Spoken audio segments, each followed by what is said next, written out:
Saudade de vocês, saudade de estarmos juntos. Que bom que a gente pode, de alguma maneira, amenizar essa saudade de forma virtual, né? Um abraço aos nossos companheiros lá de Mucuri, de Tabatã, de Nova Viçosa, nosso irmão Denilson, de Poço da Mata, e todos os companheiros queridos também da Serra dos Amorés, que nos convidaram para encerrar essa Semana Espírita. A gente fica muito feliz com o tema que nos foi proposto, falar sobre o Sermão da Montanha. Esse tema tem até história. A gente, aqui, a minha esposa, muito cuidadosa, né? A gente sempre está viajando na tarefa de divulgação espírita, e quando ela não pode ir comigo, por conta das atribuições também na Casa Espírita, ela pede para alguém me acompanhar. E tem um companheiro muito querido, que se chama Jorge Silva, está sempre comigo nas viagens mais curtas, né? Viagem de 1 hora e meia, de ida e volta. E ele vive dizendo para mim: rapaz, prepara o tema, o Sermão da Montanha. Eu fico dizendo para ele: mas Jorge, você prepara um tema de uma bem-aventurança, mas você quer que eu inclua todo o Sermão do Monte numa palestra só? Mas aí não teve jeito. A Ana Paula passou o tema para mim, e olha que era o dia que eu tinha de folga, o tema que caiu para mim foi o Sermão da Montanha, né? Então a gente vai trabalhar esse Sermão da Montanha, compreender o que Jesus, de fato, queria nos falar, o que ele quer nos falar. Vou abrir os slides aí, com relação a esse sermão, que ele vai apresentar para a gente as bases da sua doutrina. Então, a gente roga a espiritualidade amiga que nos ajude nessa 1 hora e 53 minutos que nos restam, conseguir trabalhar em profundidade a mensagem de Jesus no Sermão da Montanha. Para começar, então, o trabalho, a pesquisa, a gente trouxe um texto do próprio Sermão da Montanha, capítulo de número 17, capítulo 5, versículo 17, onde Nazareno teria dito assim: não penseis que vim revogar a lei ou os profetas. Não vim para revogar, vim para cumprir. Então, o Senhor veio para cumprir a lei e os profetas. Será que esse dar cumprimento de Jesus não passaria, acima de tudo, por uma nova compreensão mais profunda, para que nós pudéssemos compreender melhor as leis de Deus e transformá-la em ferramentas pessoais de auto-melhoramento? Então, eu queria que você, no primeiro momento, me acompanhando aqui, guardasse, coloquei até um asterisco aí, não é? A lei e os profetas. Pois bem, avancemos então. O sermão, que eu costumo dizer mais importante de Jesus, antecedeu o Sermão da Montanha. O da Montanha ele vai apresentar as bases da sua doutrina.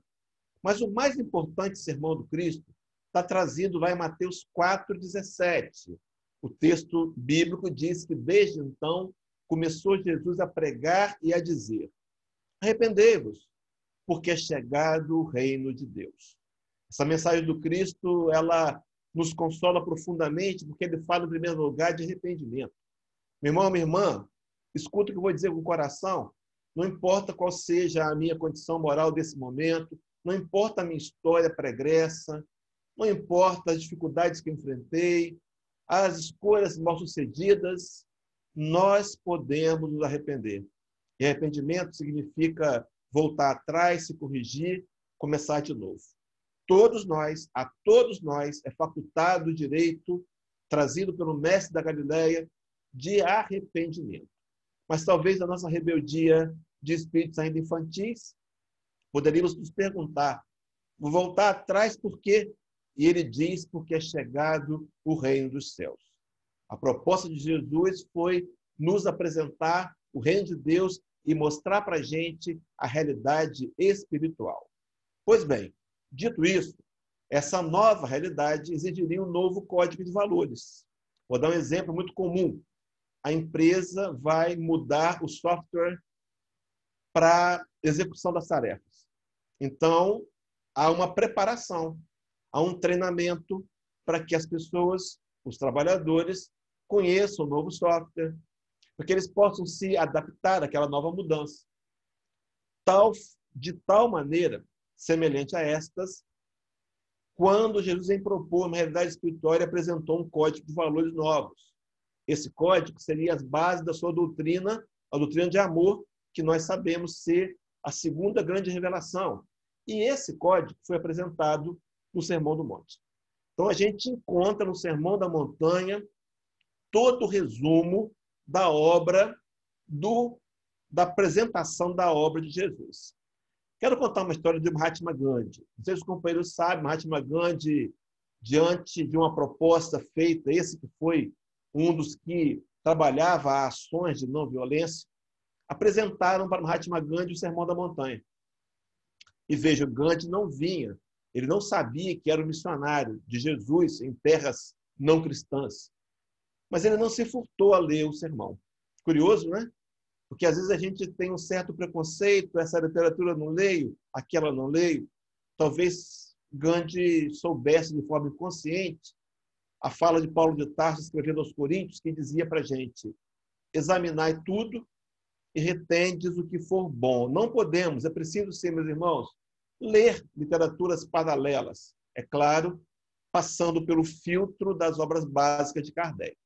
Mas, enfim, apresentaram para Gandhi o Sermão da Montanha, Gandhi leu e fez uma declaração histórica. Disse assim: se por alguma razão qualquer todo o material literário e religioso do mundo se perdesse por uma razão e restasse esse sermão, todo o trabalho de resgate moral da humanidade estaria preservado. Mahatma Gandhi reconheceu naquele material algo que muitas vezes nós cristãos não conseguimos enxergar.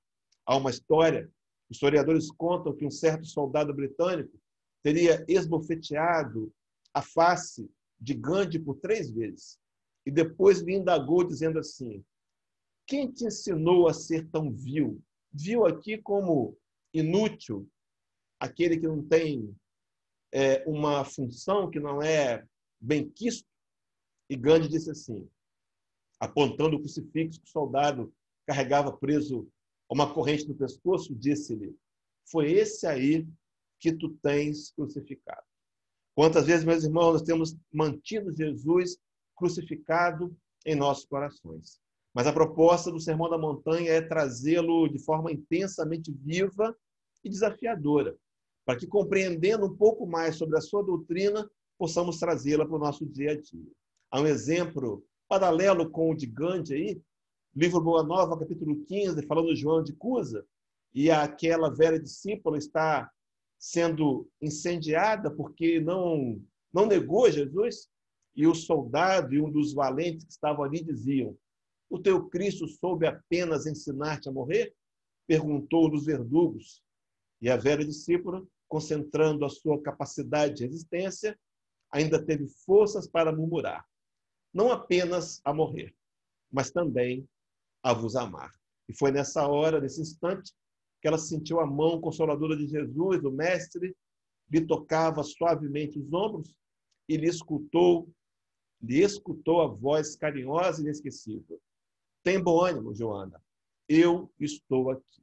Então, o Sermão do Monte ele apresenta essa base doutrinária. Levaria Gandhi, talvez já influenciado pelo próprio sermão, deixar-nos uma frase. E a frase está aí na tela: saber perdoar é qualidade dos valentes. Só sabe amar aquele que é bastante forte para perdoar uma ofensa. Então, parece que Gandhi via naquele sermão algo que nós precisamos ver.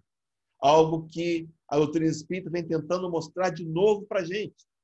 Mas, meus irmãos, o fato é que a vinda de Jesus ao planeta tinha 2 razões básicas, fundamentais. Razões essas apresentadas no Sermão da Montanha. A primeira razão do Cristo vir ao planeta foi nos deixar um caminho de redenção. Na verdade, um caminho de autorredenção. Um caminho que nós mesmos precisamos trilhar. Durante a formação do pensamento religioso, a gente quis a facilidade e na teologia arcaica do passado, nós criamos uma doutrina chamada salvacionismo. Era o fato de que o Cristo teria morrido em nosso lugar e simplesmente eu ter aceito isso garantiria minha entrada no paraíso. Meus irmãos, essa não é a realidade. Uma fala de Pedro, na primeira carta que escreveu, capítulo 2, versículo 21, esse apóstolo extremamente íntimo de Jesus, teria dito assim: porque para isso sois chamados, pois também Cristo padeceu por nós, observem, deixando-nos o exemplo para que sigais as suas pisaduras. Então, as pisadas do Cristo foram deixadas para que nós pudéssemos, nós mesmos, conquistar a salvação. E esse caminho seguro de retorno do homem para o coração de Deus é o Evangelho. Então, o primeiro motivo pelo qual o Senhor veio ao planeta, deixou os altiplanos espirituais e aceitou a tarefa de vir aqui, foi para apresentar-nos um Evangelho. Mas uma segunda paralela, e não menos importante, ele veio provar a imortalidade. Naquele domingo de Páscoa, após ter sido içado ao madeiro na sexta-feira, ter ali ido à morte, ele reaparece vivo, materializado. Ao mesmo tempo, consegue passar pela parede, alimenta-se com os discípulos, e aqueles homens, meus irmãos, nunca mais foram os mesmos. Queria te dizer, meu irmão, minha irmã, que vai nos escutar depois aí no YouTube, que o encontro com Jesus precisa fazer diferença na vida da gente. Se não está fazendo, eu vou garantir que o problema não está em Jesus. Nem muito menos no Evangelho e no Espiritismo, mas talvez em nós mesmos que não tenhamos tido a coragem de encarar com seriedade essa doutrina que renova os nossos corações. Pois bem, voltemos ao Sermão da Montanha. Então, esse Sermão da Montanha vai ser o início da apresentação do Evangelho. Os companheiros se recordam que eu pedi lá atrás para que a gente guardasse a questão das leis, a lei de Deus. Então, o Sermão da Montanha, o Nazareno veio para cumprir a lei de Deus, e mais que isso, veio para nos ensinar a cumprir a lei de Deus. Mas por quê? Porque ele visa a nossa felicidade. Pensamento lógico espírita, questão 614. Allan Kardec está inquirindo os amigos da luz com relação à lei de Deus, a lei natural. E nas entrelinhas, a resposta, Kardec escuta dos amigos espirituais que o homem só é infeliz quando ele se afasta das leis de Deus.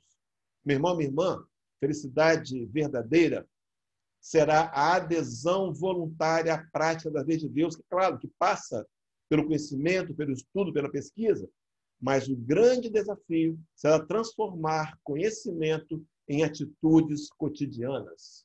Então, o Senhor veio e nos apresentou a lei de Deus.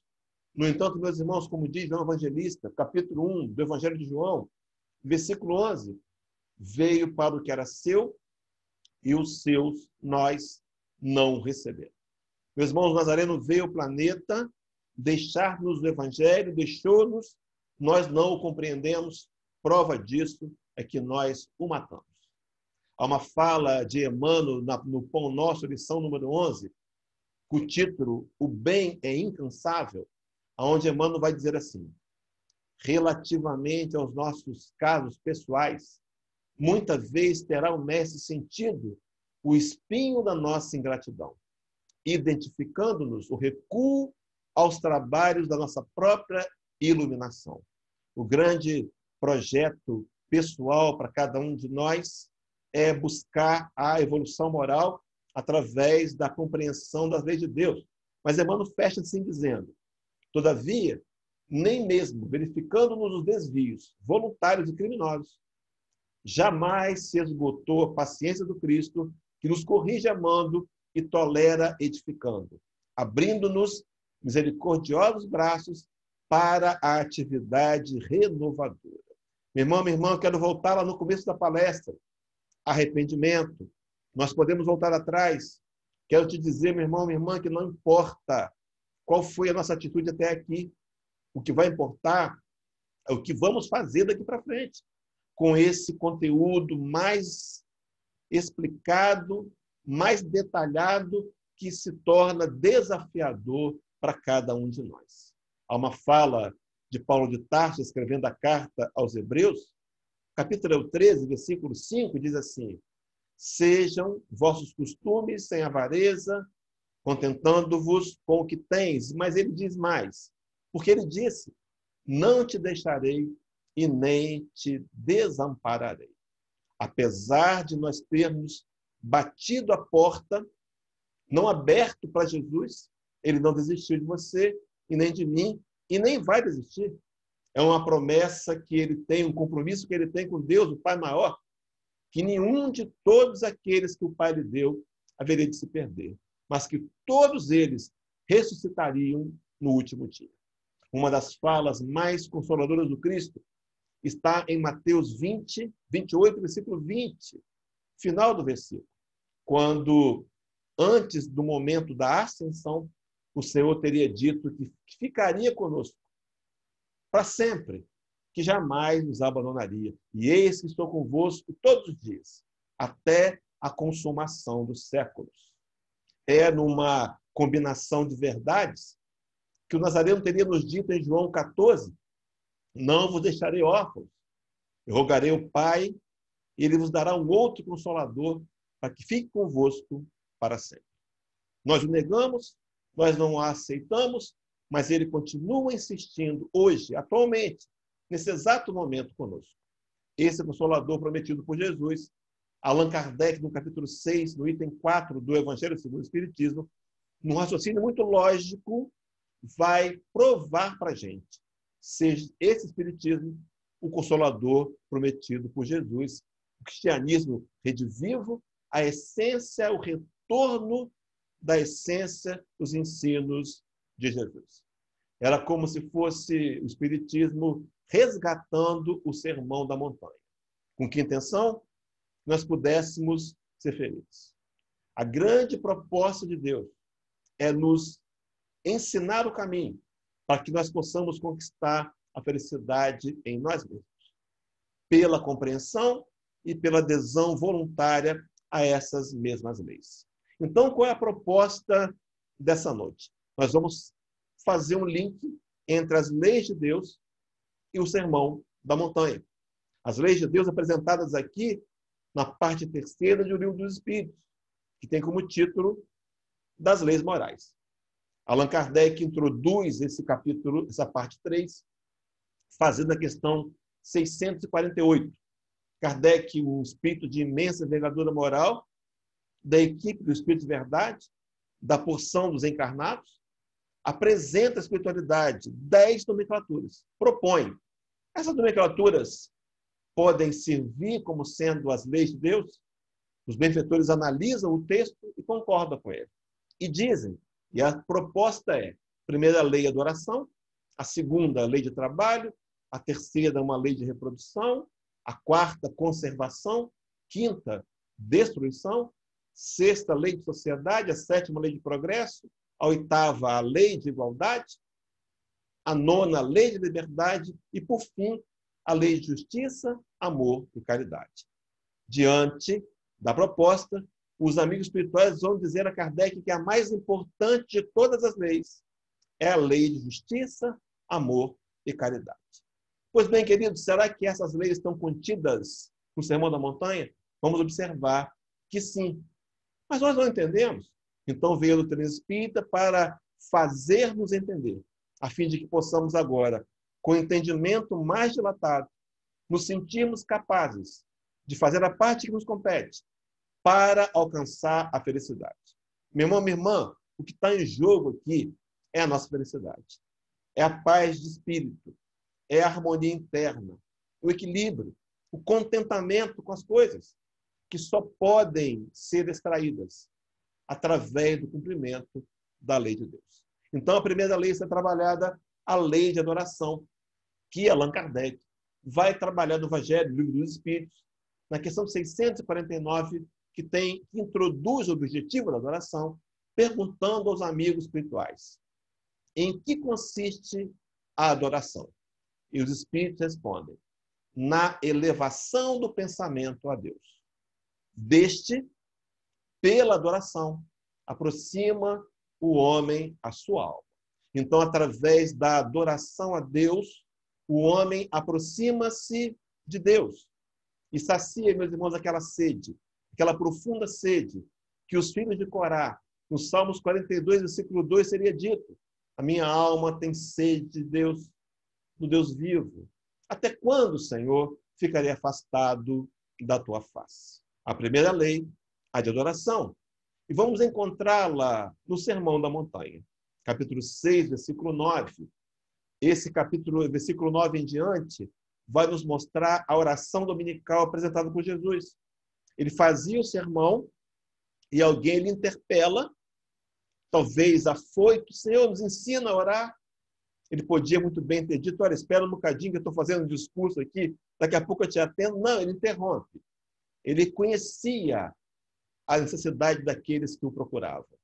Ele conhece, meu irmão, a sua dor, a sua dificuldade, a sua limitação. Ele conhece e está disposto a lhe atender em suas dificuldades.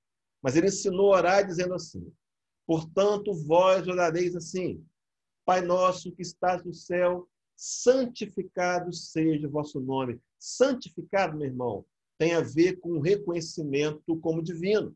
Santificado tem a ver com aquilo que é digno de ser exaltado. Então, o Senhor nos ensinava a começar a nossa prece antes de qualquer pedido, adorando a Deus, reconhecendo o divino, reconhecendo que esse ser supremo ama e ama-nos em profundidade. No Salmo 19, versículo 1, Davi, salmista, teria dito: os céus manifestam a glória de Deus e o firmamento anunciam as obras das suas mãos. Basta, meus irmãos, a gente olhar com cuidado para os fenômenos naturais, a lua, o pôr do sol, uma flor, e reconhecer ali Deus e transformar aquele momento, esse momento, em uma adoração. Então, no Sermão da Montanha, o Senhor nos ensinou também a adorar. A segunda lei a ser trabalhada das 10, a lei do trabalho. E Kardec vai introduzir a lei do trabalho na questão 674 do Livro dos Espíritos, que tem como subtítulo necessidade do trabalho. E a pergunta é: a necessidade do trabalho é lei da natureza? Respondem os amigos espirituais a Kardec: o trabalho é lei da natureza, por isso mesmo que constitui uma necessidade. E a civilização obriga o homem a trabalhar mais, porque ele aumenta as necessidades e os gozos. Então, a lei de trabalho trazida, reformatada pela doutrina espírita, será que nós encontraríamos essa lei no Sermão do Monte? Observemos alguns detalhes, meus irmãos. Capítulo 5 de Mateus, 13, 14 e 16. No 13, vós sois o sal da terra. O sal tem a função de temperar. Dia desse eu reouvi um seminário do Haroldo Dutra Dias. Ele dizia que para fazer 1 quilo de arroz, não precisa de 1 quilo de sal, apenas um punhado de sal. E ele dizia que o cristão, especialmente o cristão espírita, tem que fazer a diferença aonde ele está. Ele tem que mudar o sabor. Mas aí no capítulo 14, versículo 14, vai dizer: vós sois a luz do mundo. E ninguém acende uma lâmpada e guarda embaixo do alqueire. Palavra do Senhor. O alqueire era um cesto que media grãos. Ninguém acende uma luminária e bota embaixo da parede, embaixo da mesa. Mas bota no ponto alto, no velador, a fim de que todos possam ver a luz. Isso é trabalho. Estamos aqui, meus irmãos, encarnados, com o conhecimento espírita, não por acaso. Não. Não há casualidades. Eu tenho certeza plena de que nós nos habilitamos a conhecer essa doutrina. Senão não estaríamos aqui. E se estamos habilitados a conhecê-la, porque tem uma função dupla. A primeira, acelerar o nosso processo de evolução moral. Meus irmãos, não tínhamos a ferramenta que temos hoje, não tínhamos. Durante muitos séculos, tentamos honestamente ser bons religiosos, até conseguimos. Mas a religião não foi capaz de nos espiritualizar. No entanto, agora, com a ferramenta nova, podemos dar um upgrade de melhoramento à nossa moralidade. Mas ainda vai dizer no versículo 16, brilhe a vossa luz. O imperativo, nos convidando, meus irmãos, ao trabalho que temos que fazer. Mas ainda, no capítulo 5, versículo número 41, está dito: e se qualquer te obrigar a caminhar 1 milha, vai com ele 2. Meus irmãos, a lei de trabalho está profundamente intrínseca no Sermão da Montanha e na doutrina espírita, que revive o Sermão da Montanha. Quando Allan Kardec vai conceituar o verdadeiro espírita, ele vai atrelar o espírito verdadeiro duas características. A primeira, ele está evoluindo moralmente. Reconhecereis o espírito verdadeiro pela sua evolução moral, pela transformação moral. Mas há uma segunda característica. E pelos esforços que emprega para domar suas más inclinações. Esforço é trabalho. Mas em outras passagens, vamos ver Jesus exaltando a atitude, a ação. Em Mateus 28, Mateus 11, 28, ele vai dizer: vinde a mim, todos vós, que estáis cansados, oprimidos, aflitos, sobrecarregados. Eu vos aliviarei. Meu irmão, vir é trabalho. Eu tenho que sair de onde estou. Há uma atitude a tomar. Lá em João 5,17, diz Jesus: meu Pai trabalha até agora, e eu trabalho também ainda. Em Mateus 20, 28, o Senhor teria nos dito que o Filho do Homem não veio para ser servido, mas veio para servir e dar a sua vida em resgate de muitos. As atitudes de proatividade apresentadas no Sermão da Montanha têm a ver com a segunda grande lei, a lei de trabalho. Vamos à terceira? Ainda nos restam 29 minutos, vai dar tempo com tranquilidade. Lei de reprodução. Livro dos Espíritos, questão 686, quando fala da população do globo, Kardec pergunta: a lei da natureza é lei da natureza a reprodução dos seres vivos? Aqui responde a Kardec: evidentemente, sem a reprodução, o mundo corporal pereceria. E nós sabemos o quanto nós precisamos desse envoltório material para intensificar o trabalho de melhoria moral do espírito imortal que somos. Qual será a ligação da lei de reprodução com o Evangelho, com o Sermão da Montanha? Capítulo 5, versículo 44 e 45 de Mateus, diz assim: eu, porém, vos digo, amai os vossos inimigos e orai por aqueles que vos perseguem, para que vos torneis filhos do vosso Pai Celeste, porque ele faz nascer o sol sobre maus e bons, e vir a chuva sobre justos e injustos. Eu pensei aqui a questão do tornar filhos. Na verdade, uma questão espiritual. Lembro-me aqui do sermão, aquela conversa entre Jesus e o doutor da lei, Nicodemos, que o inquiria no calar da noite, e ele vai ouvir de Jesus que se alguém não nascer de novo, não pode ver o reino de Deus. A necessidade dos múltiplos nascimentos para nos oportunizar, em especial esse primeiro momento onde estamos encarnados, condições de avançarmos no projeto de evolução moral e do caráter ilibado de Jesus, contemplado pela lei de reprodução. Tudo bem até aqui? Quarta lei, a lei de conservação, meus irmãos. Livro dos Espíritos, questão 702. Subtítulo: Instinto de conservação. Kardec pergunta: é da lei da natureza o instinto de conservação? Resposta que ele escuta: sem dúvida. Todos os seres vivos o possuem, qualquer que seja o grau de sua inteligência. Nuns é puramente maquinal, raciocinado em outros. Linkemos a lei de conservação com o Evangelho, com o Sermão da Montanha. Mateus 7, 24 a 27. Ele vai trabalhar os dois alicerces. Meus irmãos, os copeiros se recordam? Versículo 24 vai dizer: todo aquele, pois, que ouve essas minhas palavras e as pratica, será comparado a um homem prudente que edificou a sua casa sobre a rocha. Eu fico imaginando que quando alguém tem o cuidado de construir sobre alicerces sólidos, ele está pensando em conservação. Quando Jesus fala para nós, em Lucas 14, 28, ele vai dizer assim: pois qual é de vós que, pretendendo construir uma torre, não se assenta primeiro para calcular a despesa e verificar se tem meios para concluir.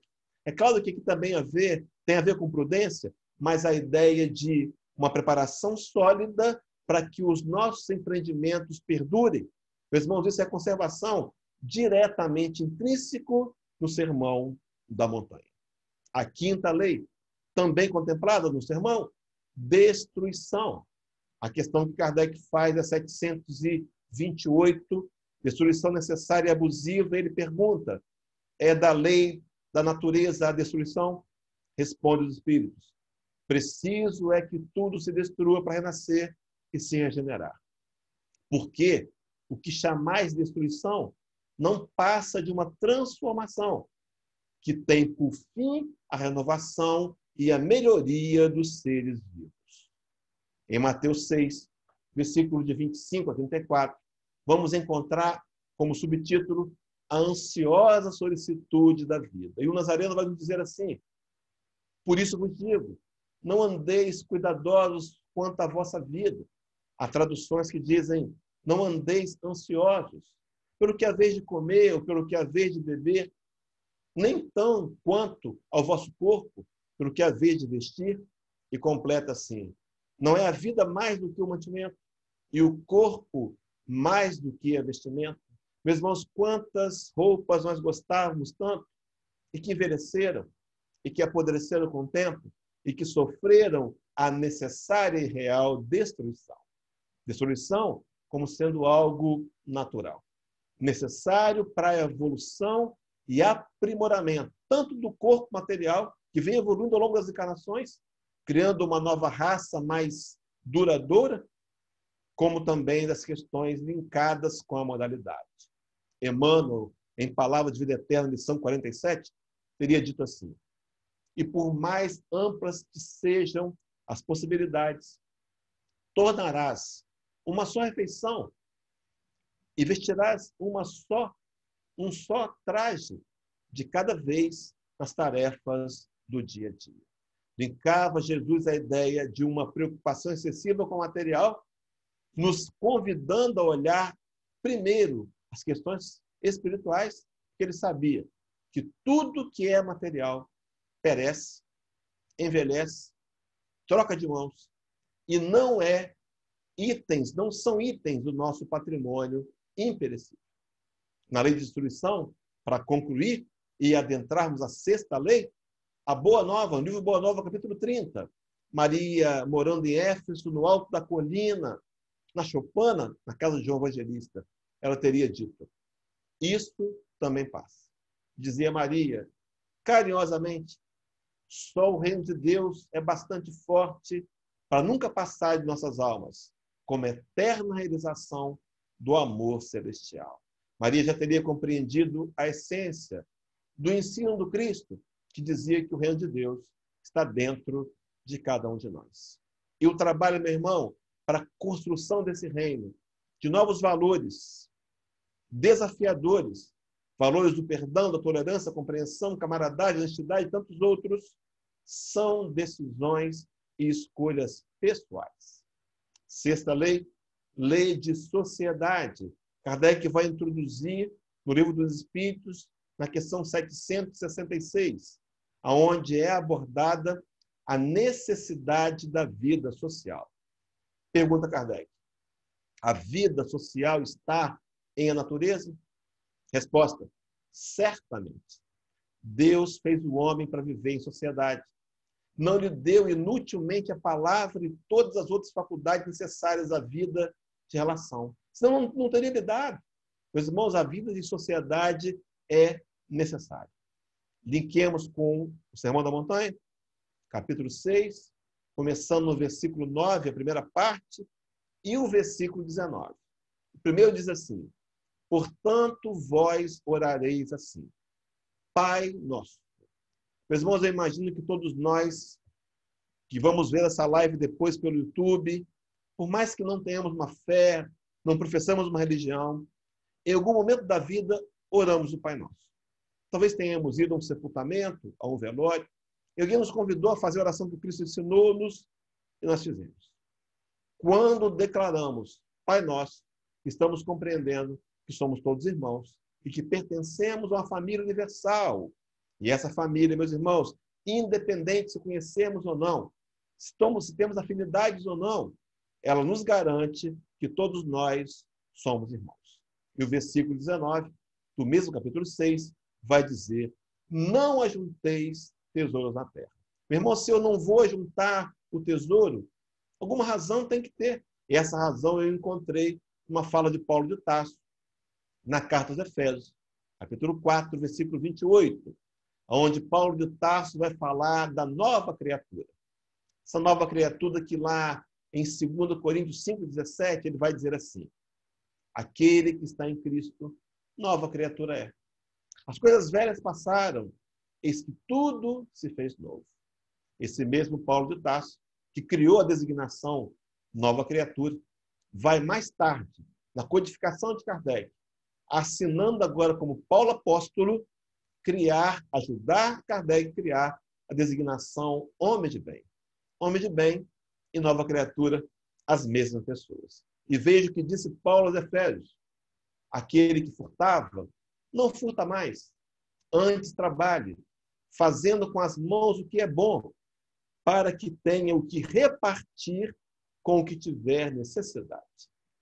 Para que possamos repartir aqui conhecimento, haveres financeiros, repartir o que temos, é preciso viver em sociedade. 7ª lei das 10, lei de progresso. Kardec começa perguntando no Livro dos Espíritos 779, falando da marcha do progresso. Pergunta assim: a força para progredir áurea o homem em si mesmo, ou o progresso é apenas fruto de um ensinamento? Respondem pontualmente a Kardec: o homem se desenvolve por si mesmo naturalmente, mas nem todos progridem simultaneamente e do mesmo modo. Dá-se, então, que os mais adiantados auxiliam o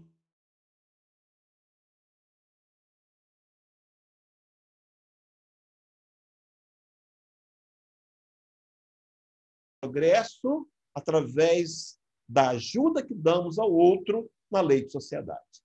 Linkemos com o Evangelho de Mateus, com o Sermão da Montanha. Vamos lá. Capítulo 7, 15 a 23, quando fala dos falsos profetas. Diz Jesus: toda árvore boa produz bons frutos. O progresso, meus irmãos, nos leva a produzir. Será que nós, como árvores do Cristo, da semeadura do Senhor, que temos produzido? Será que nós temos produzido os frutos de amor?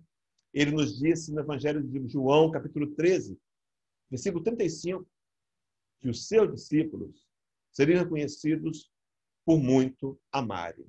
Será que temos amado? Porque produzir tem a ver com progresso. Também, quando voltamos lá, nos 2 alicerces, de 7, Mateus 24 a 27, ele está dizendo: o homem prudente edifica sua casa sobre a rocha.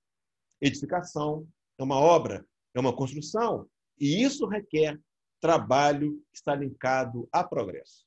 Mas um texto mais pontual ainda, falando desse progresso, está no Evangelho segundo o Espiritismo, capítulo 25, item de número 2, onde os Espíritos, onde Allan Kardec, num artigo, registra assim: Deus, porém, lhe deu ao homem, a mais do que outorgou ao animal, o desejo incessante do melhor.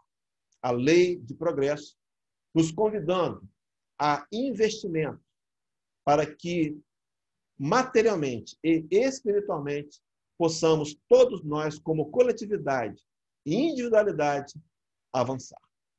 8ª, lei de igualdade. Questão 803. Igualdade natural. Pergunta Kardec: perante Deus são iguais todos os homens? Escuta-lhe a resposta: sim, todos tendem para o mesmo fim, e Deus fez suas leis para todos. Dizeis frequentemente: o sol luz para todos, o sol brilha para todos, e anunciais assim uma verdade maior e mais geral do que pensais. Meus irmãos, a lei de igualdade, dizendo que todos nós somos iguais, criados ignorantes e simples, no entanto, predestinados à perfeição moral. Talvez essa verdade fique oculta por conta ainda do orgulho e da vaidade. Um exemplo prático é a pandemia do coronavírus, que nos igualou a todos, mostrando que não importa o tamanho do contra-cheque, não importa aonde moramos, a cor da pele, a minha religião, nacionalidade, não importa. A pandemia veio nos mostrar que todos nós podemos ser adoecidos. Todos nós somos iguais. Em Mateus capítulo 5, versículo de número 45, diz Jesus, repetindo o texto, porque ele faz nascer o sol sobre maus e bons e vira chuva sobre justos e injustos. Guarda, meu irmão, um outro asterisco que eu resgato daqui a pouco. Vamos avançar. Paulo de Tarso, escrevendo a carta aos Romanos, capítulo 2, versículo 11, vai dizer, porque para Deus não há acepção de pessoas. Meu irmão, minha irmã, somos nós que criamos as diferenças. Para Deus, todos nós somos iguais. Independente de quem somos, merecemos dele o amor e a sua consideração. Nona lei, lei de liberdade, meus irmãos. Vamos lá. 825, livro dos Espíritos, Kardec pergunta sobre lei natural, eu perguntando. Liberdade natural. Haverá no mundo posições em que o homem possa jactar-se de gozar de absoluta liberdade? Responde os Espíritos. Não. Porque todos precisais uns dos outros. Assim os pequenos como os grandes. Meu irmão, uma verdadeira, um antídoto profundo contra o orgulho. Todos nós precisamos de todos. E o tempo todo. No Sermão da Montanha, capítulo 6, 24, voltando aos dois alicerces, a palavra é: ninguém pode servir os dois senhores. Ninguém pode servir a dois senhores. No segundo momento, as duas estradas, onde está dito, entrai pela porta estreita. A liberdade aqui do Sermão da Montanha, direcionada à liberdade de escolha, à liberdade do nosso livre-arbítrio. Meus irmãos, naqueles dias, há quase 2000 anos, nós rejeitamos a Jesus.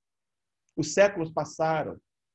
Nós amadurecemos. A informação chegou-nos mais detalhada. E agora, meu irmão, é hora de escolher Jesus. Será que ele, batendo na porta do nosso coração, dessa vez a abriremos? E, por fim, e mais importante, a 10ª lei, lei de justiça, de amor e caridade. Introduzimos essa lei com a questão sobre justiça e direitos naturais. 873, onde Kardec pergunta, o sentimento de justiça, da justiça, está em a natureza ou é resultado de ideias adquiridas? Ao que responde a Kardec, está de tal modo em a natureza que vos revoltais à simples ideia de uma justiça. É fora de dúvida que o progresso moral desenvolve esse sentimento, mas não o dá. E veja como fecha. Deus o pôs no coração do homem. Daí vem que, frequentemente, em homens simples e incultos, se vos deparam noções mais exatas da justiça do que nos que possuem grande cabedal de saber. Então, Deus pôs no coração do homem, que são 621, livro dos Espíritos.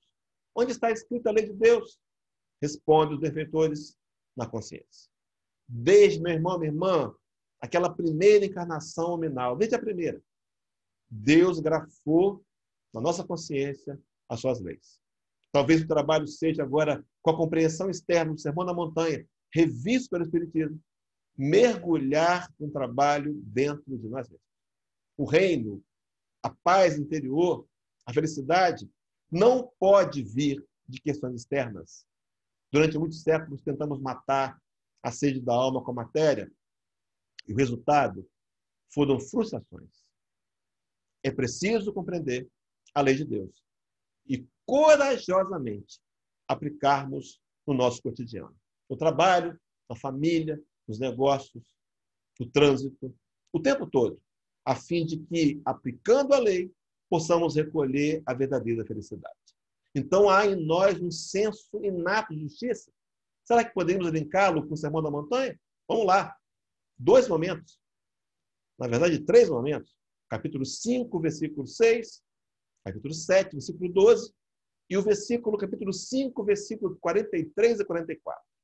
No capítulo 6, especificamente sobre justiça, versículo 6, está dito lá: bem-aventurados os que têm fome e sede de justiça, que serão saciados.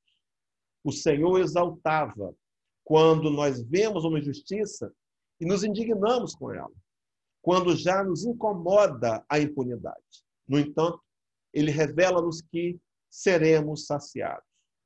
Não é hora mais, meus irmãos, de fazermos justiça com as próprias mãos. A justiça acontecerá dentro de um projeto de transformação da humanidade, num projeto de migração de espíritos bem revelado para nós na Livra Gênesis de Kardec, capítulo de número 18. No versículo capítulo 7, versículo 12, está dito: palavra do Senhor no Sermão da Montanha: tudo quanto, pois, quereis que os homens os façam, assim fazei vós também a eles, porque esta é a lei e os profetas. Meu irmão, minha irmã, fazer pelo outro como gostaríamos que fizessem por nós. Talvez essa seja o resumo mais preciso da questão de sermos justos. Mas quando falamos de amor e caridade, me lembrei desse Sermão da Montanha, capítulo 5, 43 e 44.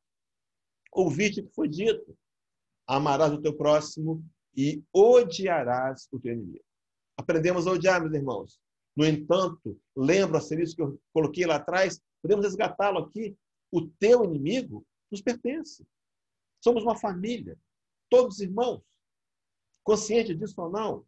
Por isso que o teu inimigo, ele te pertence também. E então o Cristo corrige dizendo: eu, porém, vos digo, amai os vossos inimigos e orai pelos que vos maltratam e vos perseguem. Paulo de Tarso vai fazer uma intervenção, escrevendo a carta aos Gálatas, capítulo 6, versículo 2, e ele vai dizer assim: levai as cargas uns dos outros, e assim cumprireis a lei de Cristo. Essa lei de Cristo que Paulo se refere é a lei de amor. É o mandamento maior, capítulo de número 15, versículo 12 de João. O meu mandamento é este: que vos ameis uns aos outros, assim como eu vos amei. Levar a carga do meu irmão é a prática da caridade. Por isso que o Espírito Lázaro, no Evangelho segundo o Espiritismo, capítulo 11, item 8, teria dito: o amor resume a doutrina de Jesus toda inteira, visto que esse é o sentimento por excelência. A grande proposta de Jesus: dar-nos exemplo do seu amor e mostrar para cada um de nós que a grande proposta da vida é aprender a amar. Leon Denis, já começando a fazer o fechamento, no livro Cristianismo e Espiritismo, faz o seguinte comentário no capítulo 4, que tem como título A Doutrina Secreta. Diz assim: qual a verdadeira doutrina do Cristo? Os seus princípios essenciais acham-se claramente enunciados no Evangelho. É a paternidade universal de Deus e a fraternidade dos homens, com as consequências morais que daí resultam. É a vida imortal e a todos franqueada, e que a cada um permite em si próprio realizar o reino de Deus, isto é, a perfeição, pelo desprendimento dos bens materiais, pelo perdão das injúrias e pelo amor ao próximo. E conclui Leon Denis dizendo: para Jesus, numa só palavra, toda religião, toda filosofia consiste no amor. O grande Sermão da Montanha, um sermão para a gente relembrar que o grande objetivo da vida é aprender a amar. Lá em Mateus 7, 24 e 25, e João 14, versículo 21, há 2 falas, meus irmãos, extremamente que precisamos refletir, profundas, extremamente profundas. Diz assim: todo aquele, pois, que ouve essas minhas palavras e as pratica, compará-lo-ei ao homem prudente que edificou a sua casa sobre a rocha. Ouvir a palavra de Jesus e praticá-la. E diz o texto: e caiu a chuva, transbordaram os rios, sopraram os ventos, e deram com ímpeto contra aquela casa, que não caiu, porque estava edificada sobre a rocha. Paulo de Tarso, na carta aos Efésios, vai dizer que Jesus é essa rocha, a pedra fundamental da igreja. No entanto, para fechar, capítulo 14, versículo 21, palavra do Senhor: aquele que tem os meus mandamentos e os guarda, esse é o que me ama. E aquele que me ama será amado por meu Pai, e eu também o amarei e me manifestarei a ele. Meu irmão, será que nós temos amado Jesus? Sim, porque aquele que me ama guarda os meus mandamentos. O apóstolo Tiago, aquele que ficou em Jerusalém, que necessitou fazer alianças com os fariseus, registrada essas alianças no livro Paulo Estevão, que mesmo assim teria sido jogado do pináculo do templo de Salomão, escreve um versículo, talvez seja o mais importante dessa noite. Capítulo 1, versículo 22. E sede cumpridores da palavra, e não somente ouvintes, enganando-vos com falsos discursos. Meu irmão, minha irmã, o grande Sermão da Montanha nos apresenta a realidade espiritual e bases sólidas para aprendermos a lei de Deus, cumprir essas leis e encontrar a felicidade. No entanto, talvez seja esse o maior desafio para cada um de nós nessa encarnação espírita. Deixar de ser apenas ouvintes, para nos tornarmos praticantes. Para que a luz do Senhor envolva-nos no coração e que nós possamos sair daqui refletindo, fortalecidos na nossa fé, a fim de que possamos, com determinação, procurar compreender melhor as leis de Deus. Vai passar pela pesquisa, pelo estudo, mas para nos transformarmos naqueles que lançam mão da lei, do sermão e de vivo por Jesus, para aplicá-lo no nosso dia a dia e conquistar a paz e a felicidade.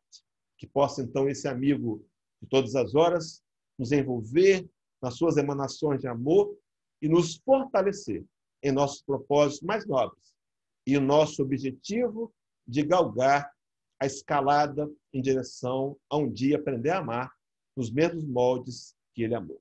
Que possa, então, o Senhor nos abençoar a todos.